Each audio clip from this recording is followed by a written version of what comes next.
Minulla on kalanruuta kaulallani. Seison pellolla hajareisin. Saappani vuotavat. Kalenterini on tyhjä. Käännän kasvuni jäämerta kohti. Odotan kurpitsavaunuja. Imen voimaa männyn juurista, merenvärisistä verkoista.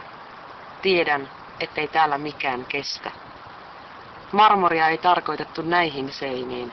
Kalliit tennarit kuluvat puhki ennen heinäkuuta, ja hienommatkin autot kukkivat ruostetta. Kalastajamökkien portailla istuu kuluneita miehiä, keittiöissä ryppyisiä vaimoja. Sama päivä, aina sama aamu ja ilta. Haalistunut muoviruusu symmetrisellä hautausmaalla kertoo, että aika kuluu.